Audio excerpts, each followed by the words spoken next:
എല്ലാവർക്കും നമസ്കാരം. ഐ+ന്റെ പുതിയൊരു വീഡിയോയിലേക്ക് സ്വാഗതം. അപ്പോൾ നമ്മൾ ഇന്ന് സംസാരിക്കാൻ പോകുന്നത് അല്ലെങ്കിൽ ഡിസ്കസ് ചെയ്യാൻ പോകുന്നത് 2022 ജൂലൈയിൽ നടന്ന സെറ്റ് പരീക്ഷയിലെ ഫിസിക്സിന്റെ തെർമോഡൈനാമിക്സിലെ ചോദ്യങ്ങളാണ്. 10 ചോദ്യങ്ങളാണ് തെർമോഡൈനാമിക്സ് ആൻഡ് സ്റ്റാറ്റിസ്റ്റിക്കൽ ഫിസിക്സ് എന്ന് കഴിഞ്ഞ സെറ്റിന് വന്നിരിക്കുന്നത്. ആ 10 ചോദ്യങ്ങൾ നമുക്ക് ചെയ്യണം.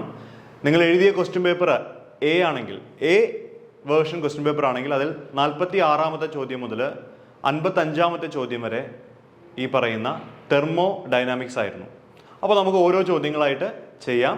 2022 ജൂലൈയിൽ നടന്ന ഏറ്റവും ലേറ്റസ്റ്റ് ആയിട്ട് നടന്ന പരീക്ഷയുടെ ചോദ്യങ്ങൾ. ഓക്കെ, അപ്പോൾ ഒന്നാമത്തെ ചോദ്യം, A black body at temperature T emits radiations at a peak wavelength lambda. If the temperature of the black body becomes 4T Kelvin, the new peak wavelength. അപ്പോഴേ സംഭവം ഇത്രയേ ഉള്ളൂ. നിങ്ങളൊരു ബ്ലാക്ക് ബോഡി എടുക്കുകയാണെങ്കിൽ ആ ബ്ലാക്ക് ബോഡിയുടെ ടെമ്പറേച്ചർ ഇപ്പോൾ എത്രയാണ്? T Kelvin ആണ്.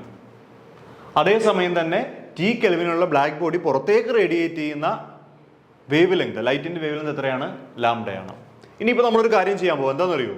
അതായത് ബ്ലാക്ക് ബോഡിയുടെ ടെമ്പറേച്ചർ 4 ഇരട്ടിയാക്കാൻ പോവാണ്. അപ്പോൾ നോർമലി ഉണ്ടായിരുന്ന ടെമ്പറേച്ചർ T ആണ്, അത് എത്രയാക്കി മാറ്റാൻ പോവാണ്? 4T ആയിട്ട് മാറ്റാൻ പോവാണ്. 40K.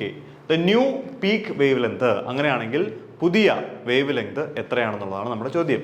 അപ്പോൾ വേവ് ലെങ്തും ടെമ്പറേച്ചറും തമ്മിലുള്ള റിലേഷൻ ഉണ്ട് തെർമോഡൈനാമിക്സിൽ. ആ റിലേഷൻ അറിഞ്ഞാൽ മാത്രമേ നമുക്ക് ഈ പ്രോബ്ലം ചെയ്യാൻ പറ്റുകയുള്ളൂ. ഞാൻ നമ്മുടെ ക്ലാസ്സുകളിൽ കൃത്യമായിട്ട് ആ റിലേഷൻസ് പറഞ്ഞു പോകുന്നുണ്ട്. അപ്പോൾ നമ്മുടെ റിലേഷൻ ഇങ്ങനെയാണ്. അതായത് ലാംഡ T എന്ന് പറഞ്ഞു കഴിഞ്ഞാൽ അത് എന്താണ്? ഒരു കോൺസ്റ്റന്റ് ആണ്. കോൺസ്റ്റന്റ്, ഇതാണ് നമ്മുടെ റിലേഷൻ. എന്താണ്? ലാംഡ T എന്ന് പറയുന്ന ഒരു കോൺസ്റ്റന്റ് ആണ്. അപ്പോൾ ഏറ്റവും ആദ്യം നമുക്ക് എന്ത് എഴുതാം? Lambda is equal to 1/T, അല്ലെങ്കിൽ ലാംഡ പ്രൊപ്പോർഷണൽ ടു 1/T. ഞാൻ പ്രൊപ്പോർഷണാലിറ്റി ഇടുന്നില്ല, ഈക്വൽ ടു തന്നെ ഇട്ട് പോവാണ്. ഈ ടീനെ ഡിനോമിനേറ്ററിലേക്ക് കൊണ്ടുപോവാണ്. കോൺസ്റ്റന്റ് വാല്യൂ 1 എന്ന് ഞാൻ അസ്യൂം ചെയ്യുകയാണ്. അപ്പോൾ നമുക്ക് 1/T എന്ന് പറയാം. ഇതിന് ഇക്വേഷൻ നമ്പർ 1 എന്ന് വിളിക്കുക. ഇത് നമുക്ക് ക്വസ്റ്റ്യൻ തന്നിട്ടുള്ള കാര്യമാണ്. അടുത്ത എന്താ പറഞ്ഞിരിക്കുന്നത്? Lambda P. ലാംഡ P എന്ന് പറയുമ്പോൾ അടുത്ത വേവ് ലെങ്ത്, അതായത് ടെമ്പറേച്ചർ 4 ഇരട്ടി ആകുമ്പോൾ വേവ് ലെങ്ത് 1/40. ഇതിന് ഇക്വേഷൻ നമ്പർ 2 എന്ന് എഴുതുക. നമുക്ക് എന്താ കണ്ടുപിടിക്കേണ്ടത്? ലാംഡ ഓഫ് P T ആവുമ്പോഴുള്ള കേസാണ് നമുക്ക് കണ്ടുപിടിക്കേണ്ടത്. ശരിയല്ലേ? അപ്പൊ നിങ്ങൾ എന്ത് ചെയ്യണം? ഇതിന്റെ റേഷ്യോ എടുക്കണം, അല്ലേ? അപ്പൊ 2/1 ചെയ്താൽ പോരെ? 2/1 അല്ലേ? അതായത് lambda P divided by lambda is equal to 1/4T divided by 1 divided by T. ശരിയല്ലേ? That is equal to T മുകളിൽ പോകുമ്പോൾ T/4T അല്ലേ? ഈ ടീം കട്ട് ചെയ്ത് കളയാം. അപ്പൊ നമുക്ക് എന്ത് എഴുതാം? Lambda P divided by lambda എന്ന് പറഞ്ഞു കഴിഞ്ഞാൽ എന്ത് എഴുതാം? 1 ഡിവൈഡഡ് ബൈ 4 എന്ന് എഴുതാം. ശരിയല്ലേ? അപ്പൊ lambda P is equal to എന്ത് എഴുതാം? Lambda P is equal to 4 lambda എന്ന് എഴുതാം. Lambda P is equal to 4 lambda. അങ്ങനെ എഴുതാൻ പറ്റുമോ? Lambda P is equal to 4 lambda. 4 lambda അല്ലല്ലോ, ഈ ലാംഡ മുകളിൽ പോകുമ്പോൾ 4 ലാംഡ അല്ല. Lambda P is equal to, ഈ ലാംഡ മുകളിൽ വരുമ്പോൾ ഇവിടെയല്ലേ? ലാംഡ/4. കണ്ടോ? ഒരു ചെറിയ അശ്രദ്ധ പോലും നമ്മുടെ ഒരു തെറ്റിലേക്ക് കൊണ്ടുപോകുന്നുള്ള. പിന്നെ ആ ഓപ്ഷൻ ഭാഗ്യത്തിന് ഇത് ഇല്ലാത്തതുകൊണ്ട് കുഴപ്പമില്ല, അല്ലെങ്കിൽ തെറ്റുകൊണ്ട് എഴുതും. അപ്പൊ കണ്ടോ, lambda P is equal to എത്രയാണ്? ലാംഡ ഡിവൈഡ് ബൈ 4 ആണ്. അപ്പൊ ഏതാ ഉത്തരം? ഉത്തരം ഓപ്ഷൻ എ ആണ്. കണ്ടോ, ഒരു ഒറ്റ റിലേഷൻഷിപ്പ് അറിയാമെങ്കിൽ ഒരു മാർക്ക് വളരെ നിസ്സാരമായിട്ട് കിട്ടും. 2 ഇക്വേഷൻസ് എഴുതി വെറുതെ ഒന്ന് ഡിവൈഡ് ചെയ്താൽ മതി. പിടി കിട്ടിയോ? അപ്പൊ അതായിരുന്നു ഒരു ചോദ്യം. ഓപ്ഷൻ എ ആണ് റൈറ്റ് ചോയ്സ് കേട്ടോ. ദെൻ അടുത്ത ചോദ്യം, let NMB, NBE, NFB denote the number of ways in which two particles can be distributed in two energy states according to Maxwell-Boltzmann statistics, Bose-Einstein statistics and Fermi-Dirac statistics. Then NMB is to NBE is to NFB. ചോദ്യം വളരെ കൃത്യമായിട്ട് പറഞ്ഞു തരാം. അതായത് നമുക്ക് 2 energy ലെവലുകളുണ്ട്. E1 എന്ന് പറയുന്ന energy level, E2 എന്ന് പറയുന്ന 2 എനർജി ലെവൽ, അല്ലെങ്കിൽ 1 2 എന്ന് പറയുന്ന 2 എനർജി ലെവലുകൾ നമ്മുടെ കയ്യിലുണ്ട്. ഇനി ഈ എനർജി ലെവലിൽ ഡിസ്ട്രിബ്യൂട്ട് ചെയ്യാൻ വേണ്ടി നമ്മുടെ എത്ര പാർട്ടിക്കിൾ ഉണ്ട്? 2 പാർട്ടിക്കിൾസും ഉണ്ട്. അങ്ങനെയാണെങ്കിൽ മാക്സ്വെൽ ബോൾട്സ്മാൻ സ്റ്റാറ്റിസ്റ്റിക്സ് അനുസരിച്ച് 2 എനർജി ലെവലിൽ ഈ 2 പാർട്ടിക്കിൾ നമുക്ക് എങ്ങനെ അറേഞ്ച് ചെയ്യാം? അതാണ് NMB എന്ന് പറയുന്നത്. MB കണ്ടോ. അടുത്തത് എന്താണ്? ബോസ് ഐൻസ്റ്റീൻ സ്റ്റാറ്റിസ്റ്റിക്സ് അനുസരിച്ചിട്ട് ഈ 2 പാർട്ടിക്കിളുകളെ 2 എനർജി ലെവലിൽ എങ്ങനെ അറേഞ്ച് ചെയ്യാം, എത്ര വേസിൽ അറേഞ്ച് ചെയ്യാം, അതാണ് NBE രണ്ടാമത്തത്. പിന്നെ എന്താണ് NFE? ഫെർമി ഡിറാക് സ്റ്റാറ്റിസ്റ്റിക്സ് അനുസരിച്ച് നമുക്ക് ഈ പാർട്ടിക്കിളുകളെ രണ്ട് എനർജി ലെവലിൽ എങ്ങനെ ഡിസ്ട്രിബ്യൂട്ട് ചെയ്യാം. ഓക്കെ, അപ്പോൾ ബോസ് ഐൻസ്റ്റീൻ്റെയും ഫെർമി ഡിറാക് സ്റ്റാറ്റിസ്റ്റിക്സിൻ്റെയും നമ്പർ ഓഫ് വേസ് ഡിസ്ട്രിബ്യൂഷൻസ് നമ്മൾ രണ്ട് ഇക്വേഷൻസ് ഉപയോഗിച്ചിട്ട് എഴുതുന്നുണ്ട്. ആ രണ്ട് ഇക്വേഷൻസ് ഞാൻ നിങ്ങൾക്ക് കാണിച്ചു തരാം. രണ്ട് ഇക്വേഷൻസ് ഏറ്റവും ആദ്യം നമ്മൾ ചെയ്യാൻ പോകുന്നത് ബോസ് ഐൻസ്റ്റീൻ്റെ എഴുതാൻ പോവുകയാണ്. ബോസ് ഐൻസ്റ്റീൻ്റെ നമ്മൾ റെപ്രസെൻ്റ് ചെയ്യുന്നത് ഇവിടെ NBE എന്നാണ്. അപ്പോൾ NBE is equal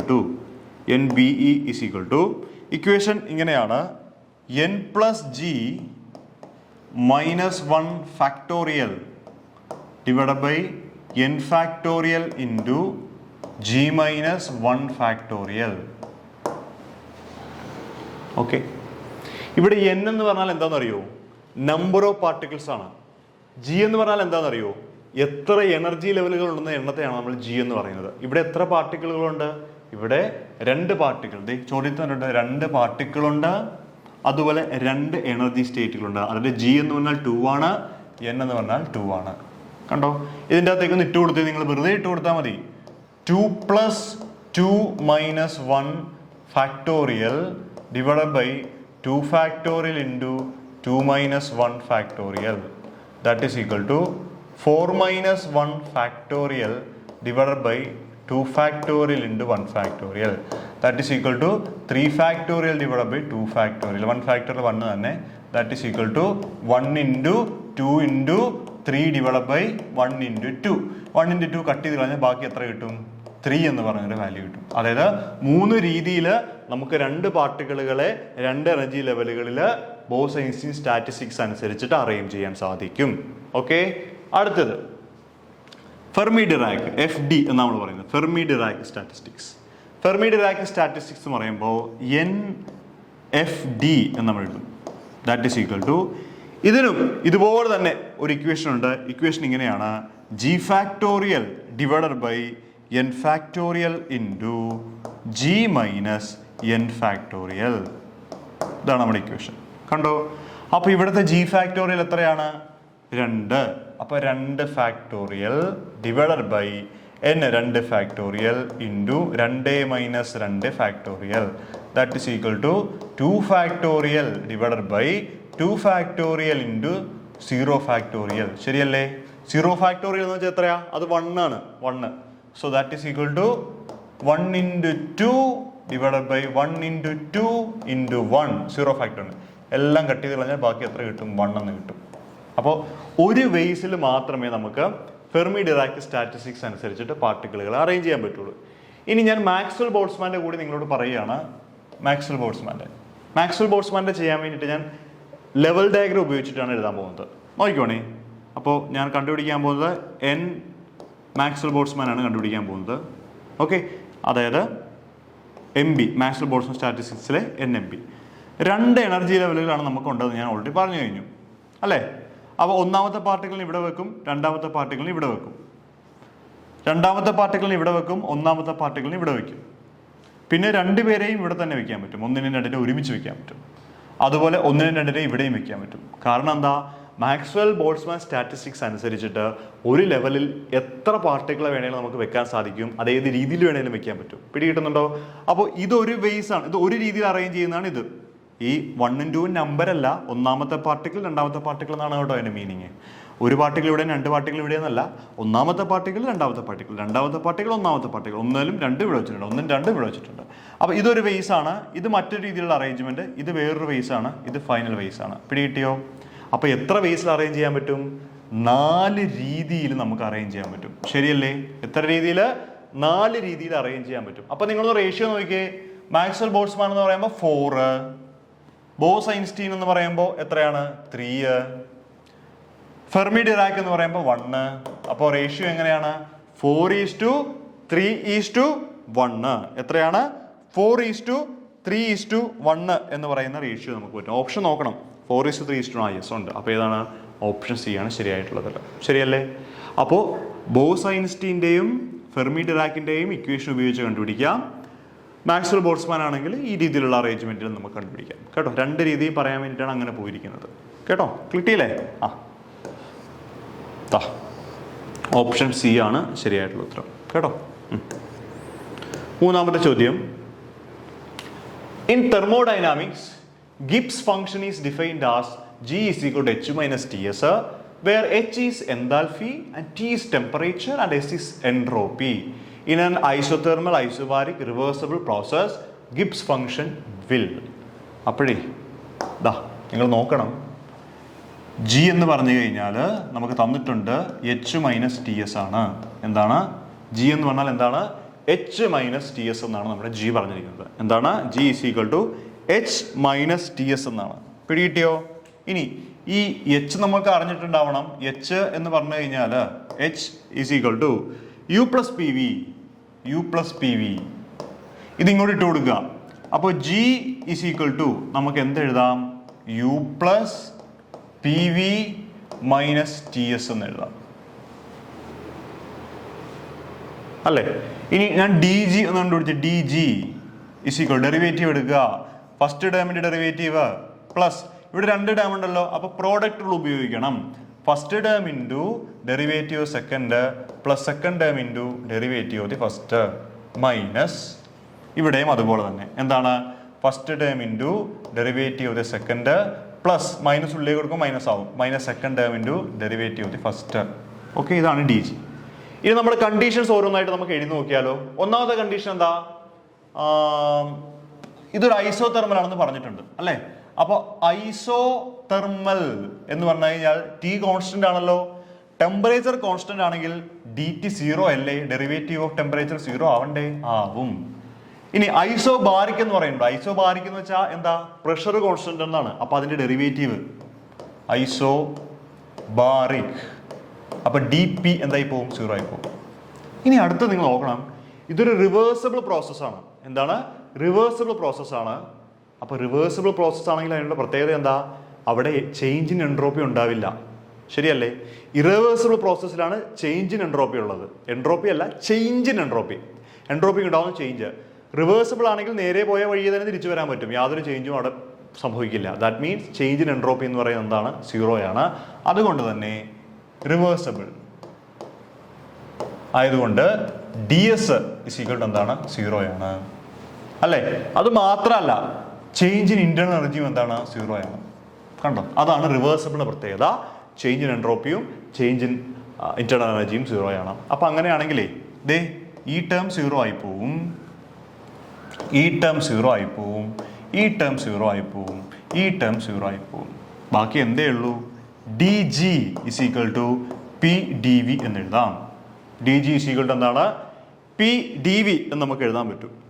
P D V. Okay, അപ്പോഴേ ഇതിൻ്റെ ഉത്തരം എന്താണെന്നറിയോ? നിങ്ങൾ നോക്കണം, Gibbs function will be, Gibbs function എങ്ങനെ ചേഞ്ച് വരും എന്നതാണ് ചോദ്യം. അപ്പോൾ ഇവിടെ മനസ്സിലാക്കേണ്ട കാര്യം എന്ന് വെച്ച് കഴിഞ്ഞാൽ നമുക്ക് സ്ട്രെയിറ്റ് ലൈൻ്റെ ഇക്വേഷൻ അറിയാം. y equal to M X plus C. ഇതാണ് സ്ട്രെയിറ്റ് ലൈൻ്റെ ഇക്വേഷൻ. ഇവിടെ വൈക്ക് പകരം ഇതാണ് അല്ലേ? M X plus C. ഒരെണ്ണത്തിന് എമ്മിനെ ഒരെണ്ണത്തിന് എക്സ് എന്ന് പറഞ്ഞെടുക്കാം. അങ്ങനെയാണെങ്കിൽ നിങ്ങൾ മനസ്സിലാക്കേണ്ട കാര്യം ഇങ്ങനെയാണ്, അതായത് നമ്മുടെ ഈ പറയുന്ന ഗിബ്സ് ഫംഗ്ഷൻ ലീനിയർലി ചേഞ്ച് ആണ്. അതായത് ഒരാൾ മാറുന്നതിനനുസരിച്ചിട്ട് കറസ്പോണ്ടിങ് ആയിട്ടുള്ള ചേഞ്ച് ഇങ്ങനെ ഉണ്ടായിക്കൊണ്ടേയിരിക്കും. ലീനിയർലി ചേഞ്ച് ആണ്, ഡയറക്റ്റ് ആണ്. ഡയറക്റ്റ് പിടികിട്ടിയോ? വേറൊരു ടൈം കൂടി അവിടെ വരുന്നില്ല. ലീനിയർലി ചേഞ്ചിങ് ആണ്. സോ അങ്ങനെയാണ് വെരി ലീനിയർലി എന്ന് പറഞ്ഞിട്ട് നമ്മുടെ ഉത്തരം ഓപ്ഷൻ സി കിട്ടുന്നത്. പക്ഷേ നമ്മുടെ സെറ്റിൻ്റെ അകത്ത് കിടക്കുന്ന ഉത്തരം എന്ന് പറയുന്നത് B A non zero constant എന്നാണ്. B A non zero constant അല്ലേ? Gibbs function non zero constant ആണെങ്കിൽ, ഇത് കോൺസ്റ്റന്റ് ആണെങ്കിൽ ഈ വാല്യൂ സീറോ ആണ് വരേണ്ടത്. പിടികിട്ടിയോ? ജി കോൺസ്റ്റന്റ് ആണെങ്കിൽ വലതുവശം സീറോ വരണം. അപ്പോൾ ഒരിക്കലും ഈ ഓപ്ഷൻ വരില്ല. ഓപ്ഷൻ ഏത് തന്നെയാണ്? സി തന്നെയാണ് കറക്റ്റ് ആയിട്ടുള്ള ഓപ്ഷൻ. പക്ഷേ നമ്മുടെ ആൻസർ കീയിൽ കിടക്കുന്ന ഓപ്ഷൻ എ ആണ്. പക്ഷേ ഒരിക്കലും ഓപ്ഷൻ എ അല്ല, ഓപ്ഷൻ സി ആണ് ശരിയായിട്ടുള്ള ഉത്തരം. വെരി ലീനിയർലി എന്നാണ് കേട്ടോ.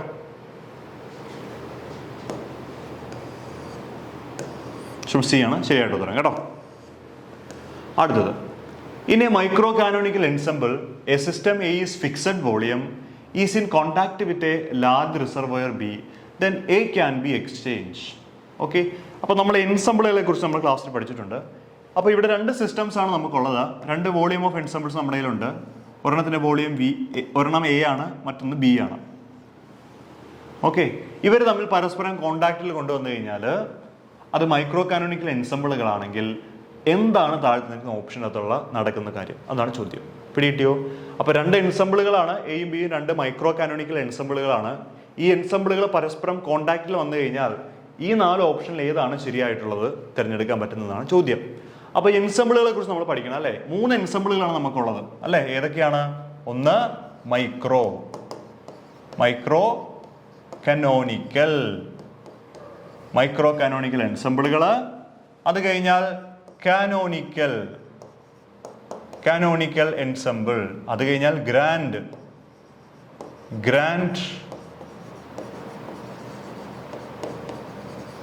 Canonical ensemble. അപ്പൊ ഞാൻ പറഞ്ഞായിരുന്നു, നമ്മുടെ ക്ലാസ് ഞാൻ പറഞ്ഞിട്ടുണ്ട്, ഈ എൻസംബിളുകളെ കുറിച്ച് പഠിക്കുമ്പോൾ ഒരു ഷോർട്ട് ഫോം ഉണ്ട്, അത് ഒന്ന് പഠിക്കണം. എന്താണ്? Ernakulam north via Thiruvananthapuram mail. എറണാകുളത്ത് നിന്നും നോർത്ത് വഴി തിരുവനന്തപുരത്ത് പോകുന്ന മെയിൽ, അതാണ് Ernakulam north via Thiruvananthapuram mail. എറണാകുളത്തിന്റെ ഇ, നോർത്തിന്റെ എൻ, വിയുടെ വി, ട്രിവാൻഡ്രത്തിന്റെ ടി, മെയിലിന്റെ മ്യൂ ആണ് ചൂസ് ചെയ്യുന്നത്. ഓക്കെ, അപ്പൊ ഈ ഇ എന്ന് വെച്ചാൽ എനർജി എന്നാണ് അർത്ഥം. എനർജി. എൻ എന്ന് വെച്ചാൽ നമ്പർ ഓഫ് മോളിക്യൂൾസ് ആണ്, വി വോളിയം ആണ്, ടി ടെമ്പറേച്ചർ ആണ്, മ്യൂ കെമിക്കൽ പൊട്ടൻഷ്യൽ ആണ്. അപ്പോ ആദ്യത്തെ ഈ 3 സെറ്റ് ഇങ്ങനെ നിങ്ങൾ എടുക്കുമ്പോൾ ഇത് 3ഉം കോൺസ്റ്റന്റ് ആയിരിക്കും. എവിടെ?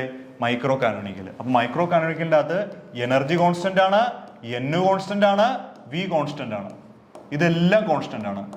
അപ്പൊ മൈക്രോ കാനോണിക്കലിനകത്ത് വേരി ചെയ്യുന്ന ആരൊക്കെയാണ്? ടെമ്പറേച്ചറും കെമിക്കൽ പൊട്ടൻഷ്യലുമാണ് മൈക്രോ കാനോണിക്കലിന്റെ അകത്ത് വേരി ചെയ്യുന്നതെന്ന് മനസ്സിലാക്കണം. ഇനി അടുത്ത നോക്കിയേ, കാനോണിക്കൽ എന്ന് പറയുമ്പോൾ അടുത്ത 3 ആളുകളാണ് കോൺസ്റ്റന്റ്. അതായത് number of particles, volume, temperature, ഇതെല്ലാം എന്താണ്? കോൺസ്റ്റന്റ് ആണ്. കണ്ടോ? ഇനി ഗ്രാൻഡ് കാനോണിക്കൽ ആണെങ്കിലോ അടുത്ത 3 എണ്ണമാണ് കോൺസ്റ്റന്റ്. അതായത് വോളിയം കോൺസ്റ്റന്റ് ആണ്, ടെമ്പറേച്ചർ കോൺസ്റ്റന്റ് ആണ്, കെമിക്കൽ പൊട്ടൻഷ്യൽ കോൺസ്റ്റന്റ് ആണ്. കണ്ടോ? അങ്ങനെ വേണം പഠിക്കാൻ. അപ്പൊ മറ്റു രണ്ടും വേരി ആവും, അതായത് ഈ എന്നും വേരി ചെയ്യും. പിടികിട്ടുന്നുണ്ടോ? ഓക്കെ, അപ്പൊ ഓർഡർ ഓർത്തിരിക്കുക. മൈക്രോ ഏറ്റവും ചെറുത്, മൈക്രോ കാനോണിക്കൽ ചെറുത്, കാനോണിക്കൽ മൈക്രോ വളരെ ചെറുത്, അതിനേക്കാൾ കുറച്ചുകൂടെ വലുത് 2 കാനോണിക്കൽ. ഗ്രാൻഡ് കാനോണിക്കൽ വളരെയധികം വലുത്. അങ്ങനെയാണോ ഓർഡർ ഓർത്തിരിക്കുക? മൈക്രോ കാനോണിക്കൽ പിന്നെ ഇച്ചിരൂടെ വലുതാകുമ്പോൾ കാനോണിക്കൽ ആവും, അത് കുറച്ചുകൂടെ വലുതാകുമ്പോൾ അത് ഗ്രാൻഡ് കാനോണിക്കൽ ആവും. ഈ വലുതാഴ്ച മനസ്സിലാക്കാൻ, ആ ഓർഡർ മനസ്സിലാക്കാൻ വേണ്ടി പറയുന്നത് കേട്ടോ. Micro canonical, grand canonical. അപ്പോൾ ഓർക്കുക, energy, number of particles, volume. ആ ഇക്വേഷൻ ഓർക്കുക, Ernakulam north via Thiruvananthapuram mail. അപ്പോൾ നമ്മുടെ കേസ് എന്താണ്? കേസ് മൈക്രോ കാനോണിക്കൽ എൻസംബിളുകളായ എയും ബിയും പരസ്പരം കോണ്ടാക്ട് വന്നപ്പോൾ എന്താണ് സംഭവിച്ചത്? എന്താ സംഭവിക്കുക? Neither energy and nor particle with B. അതായത് എ ക്യാൻ എക്സ്ചേഞ്ച്, എ എന്ന് പറയുന്നത് ബിയുമായിട്ട് എക്സ്ചേഞ്ച് ചെയ്യും. ആരെ എക്സ്ചേഞ്ച് ചെയ്യുമെന്ന് ചോദിച്ചിരിക്കുന്നത്? Both energy and particle. എനർജിയും പാർട്ടിക്കിളും എക്സ്ചേഞ്ച് ചെയ്യുന്നുണ്ടോ? ഇല്ല. കാരണം എന്താ? Micro canonical energy, number of പാർട്ടിക്കിൾസും എന്താണ്? കോൺസ്റ്റന്റ് ആണ്. ശരിയല്ലേ? ഇനി neither energy and not particle, അതായത് പാർട്ടിക്കിളുകളോ എനർജിയോ എ ബിയുമായിട്ട് എക്സ്ചേഞ്ച് ചെയ്യുന്നില്ല. കാരണം മൈക്രോ കാനോണിക്കലിൽ energy, number of particles, volume എന്നിവ എങ്ങനെയുള്ളതാണ്? ഇതെല്ലാം ഒരു കോൺസ്റ്റന്റ് വാല്യൂ ആണ്. അപ്പോൾ നമുക്ക് ഏത് ഓപ്ഷൻ എടുക്കേണ്ടി വരും? ഓപ്ഷൻ ബി എടുക്കേണ്ടി വരില്ലേ? അല്ലേ? So option B is a right choice. കണ്ടോ? അപ്പം അങ്ങനെയാണ് 4ാമത്തെ ആ ചോദ്യത്തിൽ നമുക്ക് ഉത്തരം കിട്ടുന്നത്. ഓപ്ഷൻ ബി ആണ് ശരിയായിട്ട് ഉത്തരം. കേട്ടോ? 5ാമത്തെ ചോദ്യം, CP and CV are specific heat at constant pressure and volume respectively. It is observed that for hydrogen gas, Cp minus Cv is equal to A, and for nitrogen gas, Cp minus Cv is equal to B. Then ഈ തന്നിരിക്കുന്ന ഏത് റിലേഷനാണ് ശരി എന്ന് പറയുന്നത്? അപ്പോൾ C പിയും C വിയും നമുക്കറിയാം സ്പെസിഫിക് ഹീറ്റ് കപ്പാസിറ്റീസ് ആണ്. C P minus C V is equal to R എന്നാണ് നമ്മുടെ ജനറൽ ആയിട്ടുള്ള മേയേഴ്സ് റിലേഷൻ. ശരിയല്ലേ? ഐഡിയൽ ഗ്യാസിന്റെ കേസ്. അപ്പോൾ ഒരു ഹൈഡ്രജൻ ഗ്യാസിന്റെ ആകുമ്പോൾ C P minus C V is equal to A എന്നാണ് ഇക്വേഷൻ നമുക്ക് തന്നിരിക്കുന്നത്. അതല്ല, തന്നിരിക്കുന്നതാണ്. നൈട്രജൻ ഗ്യാസ് ആണെങ്കിൽ C P minus C V is equal to B, അതാണ് നമുക്ക് തന്നിരിക്കുന്നത്, നമ്മളോട് കണ്ടുപിടിച്ചിരിക്കുന്നത്. അങ്ങനെയാണെങ്കിൽ ഈ റേഷ്യോ ഏതാണ് ശരിയായിട്ട് വരുന്നത്? ഈ എയും ബിയും തമ്മിലുള്ള ബന്ധം എന്താണ്? ഇതാണ് ചോദ്യം. അപ്പോൾ ഇങ്ങനൊരു ചോദ്യം ചെയ്യണമെങ്കിൽ ആദ്യം മനസ്സിലാക്കേണ്ട കാര്യം, ഈ C P minus C V എന്ന് പറഞ്ഞു കഴിഞ്ഞാൽ C P minus C V is equal to R by M in gram. വളരെ ഇമ്പോർട്ടൻ്റ് ആണ്, വളരെ വളരെ ഇമ്പോർട്ടൻ്റ്. നമ്മൾ CP - CV = 6 എന്ന് മാത്രമേ പഠിക്കുന്നുള്ളൂ. പക്ഷേ അതിൻ്റെ താഴെ ഒരു M ഉണ്ടെന്ന് മനസ്സിലാക്കുക. M എന്ന് വെച്ചാൽ മോളാർ മാസാണ്, അറ്റോമിക് മാസ് അല്ല, മോളാർ മാസാണ് M എന്ന് പറയുന്നത്. അപ്പോൾ അങ്ങനെയാണെങ്കിൽ ഏറ്റവും ആദ്യത്തെ റിലേഷൻ നമുക്ക് ചൂസ് ചെയ്യാം. CP - CV = A. CP - CV = A. Hydrogen ആണെങ്കിൽ നമുക്ക് എന്ത് കൊടുക്കാം? ഇതിന് പകരം R/2 എന്ന് കൊടുക്കാൻ പറ്റില്ലേ? H2 അല്ലേ? H2 ഗ്യാസ് R/2 എന്ന് എഴുതാം അല്ലേ? H2 ഗ്യാസ് ആകുമ്പോൾ R/2 എന്ന് എഴുതാം. മോളാർ മാസ് 2 ആണ്, ശരിയല്ലേ? ഇനി 4H ആണ് ഇത് കേട്ടോ, 4H2 ഹൈഡ്രജൻ. അടുത്തത് 4N2 നൈട്രജൻ. എന്താണ്? CP - CV = എത്രയാണ്? B. അത് എത്രയാണ്? അത് ശരിക്കും പറഞ്ഞു കഴിഞ്ഞാൽ 6/28 ആണ് അല്ലേ? 14 × 2 = 28 മോളാർ മാസ്. കണ്ടോ? അപ്പോൾ ഇതിന് എന്ത് ചെയ്യുക? ഇക്വേഷൻ നമ്പർ 1 എന്ന് വിളിക്കുക, ഇതിന് ഇക്വേഷൻ നമ്പർ 2 എന്ന് വിളിക്കുക. അങ്ങനെയാണെങ്കിലുണ്ടല്ലോ ഇക്വേഷൻ നമ്പർ A/B ഒന്ന് ചെയ്തേ. ഇക്വേഷൻ നമ്പർ 1/2 1/2 അല്ലേ? Equation number 1/2 CP - CV CP - TV വെട്ടിപ്പോവും, 1 വരും. ബാക്കി നമുക്ക് that is equal to 1/2 ആണ്. 1/2 കേട്ടോ, 1/2. 1 ഏതാണ്? ഇതല്ലേ? അപ്പോൾ R/2 R/28 that is equal to R/2 into 28/6. ശരിയല്ലേ? 6 കട്ട് ചെയ്ത് കളയാം. ബാക്കി എന്തുണ്ട്? 14 ഉണ്ട് അല്ലേ? അപ്പോൾ ഒരു കാര്യം കൂടി വരുമല്ലോ, അതായത് A/B എന്ന് കൂടി വരുമല്ലോ. A/B അല്ലേ? 1/2 എടുക്കുമ്പോൾ A/B is equal to ഇത് A/ഇത്. കണ്ടോ? അപ്പോൾ A/B എത്ര കിട്ടി? A/B is equal to 14. അപ്പോൾ A is equal to എന്ത് കിട്ടി? 14B എന്ന് കിട്ടി. A is equal to 14B. Yes, ഇതാണ് ശരിയായിട്ടുള്ള ഉത്തരം. എന്താണ്? A is equal to 14B. അപ്പോൾ നമ്മൾ സ്റ്റിക്ക് ഓൺ ചെയ്യേണ്ട ഈ ഒരു ഇക്വേഷൻ്റെ അകത്താണ് CP - CV = R/M in gram, molar mass in gram. H2 എഴുതുക, N2 എഴുതുക, ജസ്റ്റ് റേഷ്യോ എടുക്കുക, എയും ബിയും തമ്മിലുള്ള ബന്ധം അവിടുത്തെ കാൽക്കുലേറ്റ് ചെയ്യുക കേട്ടോ. ഇതാണ് 5ാമത്തെ ചോദ്യം. ഉത്തരം A = 14B. 6ാമത്തെ ചോദ്യം. The temperature at which RMS speed of hydrogen molecule become same as that of oxygen at 47 degrees Celsius is. ചോദ്യം നോക്കാം. The temperature at which RMS speed of hydrogen molecule become same as that of oxygen at 47 degrees Celsius. അതായത് നിങ്ങൾ hydrogen എടുക്കുകയാണെങ്കിൽ ആ ഹൈഡ്രജൻ്റെ RMS value of velocity എന്ന് പറയുന്നത് 47 degree സെൽഷ്യസിലുള്ള ഓക്സിജൻ്റെ RMS വാല്യൂമായിട്ട് തുല്യമാണ്.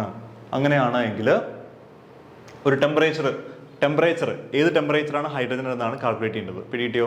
The temperature at which RMS speed of hydrogen, അതായത് hydrogen ഏതോ ഒരു ടെമ്പറേച്ചറിൽ 47 ഡിഗ്രി സെൽഷ്യസ് ഉള്ള ഓക്സിജൻ ഗ്യാസിൻ്റെ RMS വെലോസിറ്റിയുമായിട്ട് തുല്യമാവും. അങ്ങനെയാണെങ്കിൽ ആ ഹൈഡ്രജൻ്റെ ടെമ്പറേച്ചർ എത്രയാണ്? ഇതാണ് ചോദ്യം.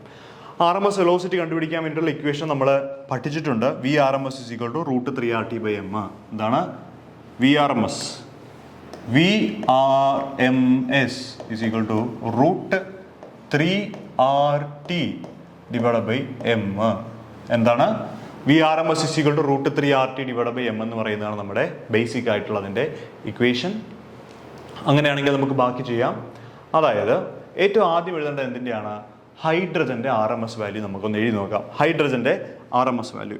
അപ്പോൾ ഹൈഡ്രജൻ്റെ RMS വാല്യൂ, അപ്പോൾ നമുക്ക് RMS ഓഫ്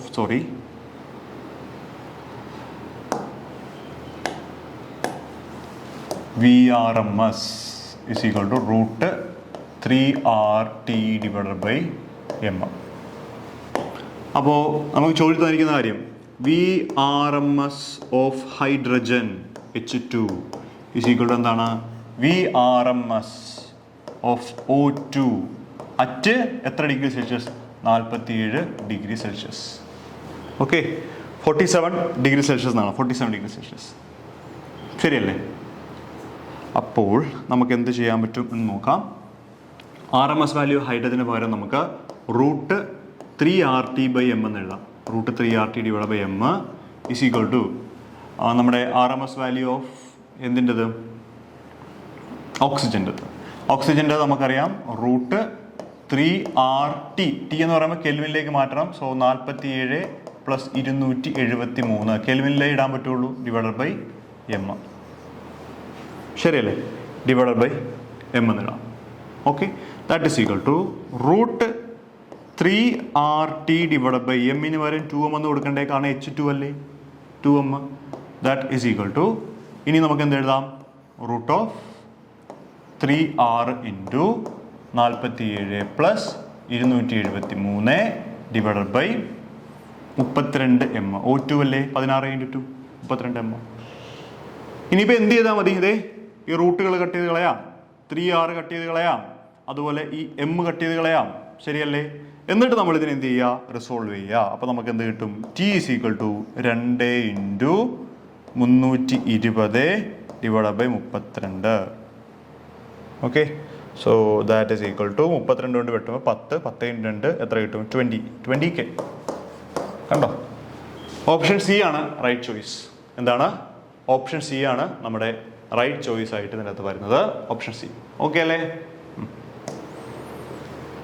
ഇനിയുണ്ട് കേട്ടോ ചോദ്യങ്ങൾ. ഓപ്ഷൻ സി ആണ് ശരിയായിട്ടുള്ള ഉത്തരം. ഓക്കെ, അപ്പം നമുക്ക് ഒരു കാര്യം ചെയ്യാം, നമുക്കിവിടെ കൊണ്ട് ഈ വീഡിയോ അവസാനിപ്പിക്കാം. കാരണം ഇനിയും നമുക്ക് 7, 8, 9, 10 4 ചോദ്യങ്ങൾ ചെയ്യാനുണ്ട്. അപ്പോൾ നമുക്ക് ഇതിൻ്റെ സെക്കൻഡ് പാർട്ടായിട്ട് മറ്റൊരു വീഡിയോ കൂടി ചെയ്യാം. അപ്പോൾ എന്തായാലും നന്നായിട്ട് പഠിക്കുക. All the best.